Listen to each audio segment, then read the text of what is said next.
Hello mga ka-houses! Welcome and welcome back to our channel. So kung bago ka pa lang sa ating channel, ang foreclosed houses ay nagdo-document ng mga bahay under doon sa mga foreclosed houses ng pag-ibig.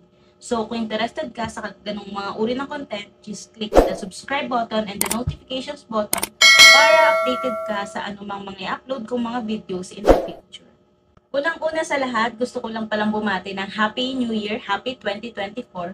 So, New Year, New Me, ibig sabihin mag-upload na ako ng mga more videos pa patungkol sa mga foreclosed houses. Kaya if ever na may questions kayo about foreclosed houses, about pag-ibig, is just comment down below. And also, just a disclaimer, hindi po ako directly working under pag-ibig. Hindi rin ako agent kasi walang agent ang pag-ibig about sa foreclosed houses. Ako ay ordinaryong mamamayan lamang na nag-share sa inyo ng aking journey sa pagtitingin ng mga foreclosed houses sa around sa area namin. So without further ado, pupunta tayo sa isang bahay sa Howard Village. Itong Howard Village pala is malapit siya sa napapagitnaan actually. Napapagitnaan siya ng SM Santa Rosa and Robinson's Mall. And then sa tabi niya is yung New Sinai Hospital. And then 15 minutes ride away is malapit siya sa Perpetual Binyan. So, perfect na perfect to sa mga startup family, hindi lang sa mga startup family, kundi sa mga working din.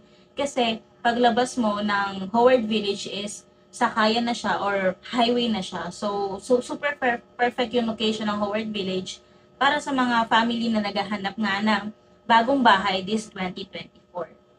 So, itong property sa Howard Village is under siya ng Tranche 258, under dun sa second auction. Ang kanyang bidding duration is simula January 8 hanggang January 12, 2024.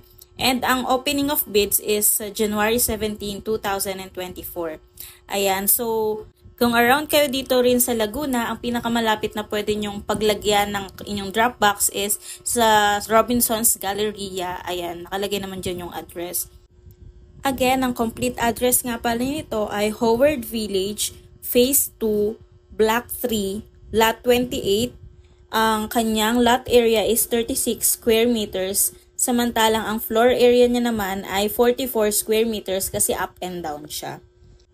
Ito pala ay unoccupied, ibig sabihin walang nakatirang tao at ang starting bidding price niya is around 1 million pesos. So, kung babayaran mo siya at i-loan mo siya ng long term kay Pag-ibig for 30 years, ang magiging monthly amortization mo ay around 6,000 pesos, which is super sulit na kasi nga, ayan, tulad ng sinabi ko kanina, malapit siya sa SM City Santa Rosa, Robinson's Mall, New Sinai Hospital, pati sa Perpetual, and also highway, along the highway lang siya. Ayan. Also, since 1 million nga yung kanyang bidding price, ang inyong magiging down payment dito, which is yung 5%, is around 50,000 pesos. Ayan. So, fast forward ko na lang muna yung video kasi wala na akong masabi. Pero if ever may questions kayo, just comment down below and gagawin ko yung best ko para masagot lahat ng inyong mga katanungan. So, ayan. Nandito na tayo sa Howard Village. As you can see, paglagpas lang siya ng tulay after nung SM City Santa Rosa. And pagkapasok mo, kumanan ka lang tuloy-tuloy and dun mo makikita yung phase 2. Ayan. As you can see, gated subdivision siya. So, safe na safe talaga para sa mga family natin. And nandito na nga tayo sa loob ng Howard Village at papunta na kami sa phase 2. Actually, yung bahay is very okay pa talaga. And tinanong namin yung mga kapitbahay kung matagal nang walang nakatira. Ang sabi is never pa daw siyang natirhan. So, kung kayo ang mananalo nito, super swerte nyo kasi unang-una, kayo ang first owner and then, pangalawa, wala pa siyang mga issues sa Meralco and sa mga tubig kasi nga, never pa siyang natirhan. And syempre, plus bonus, yung hindi mo na kailangan magpabarangay pa para mapaalis yung nakatira kasi wala ngang nakatira. So, ito na nga yung property and as you can see, papakita ko sa inyo yung environment dito sa Howard Village kung saan nakatayo yung property. Ayan. So, malapit lang siya sa kanto and ayan. Mukhang tahimik naman yung kapaligiran. Also, nagtanong din pala kami if kamusta ba yung tubig dito and yung kuryente. Ang sabi is under Meralco yung kuryente and then yung tubig, hindi naman din daw nawawalan ng supply pero sa tangke siya, hindi siya under Laguna Water. So, as you can see, ganito pa kalapad yung nasa harap niya. And sigurado ako sa likod, meron pa ring free space kasi nandun yung dirty kitchen. And ayan, i-open na natin yung bintana. Kasi bawal pumasok. No trespassing po. So, ayun, mapapakita ko lang sa inyo yung loob. Ayan, as you can see, finish naman yung walls niya and okay pa rin yung doors. Yung mga bintana is super okay pa rin. Hindi pa siya basag-basag. Ayan, yung makikita yung hagdan, okay pa rin siya. So, halatang hindi pa nga siya natirhan kasi parang bare finish pa lang yung loob ng bahay.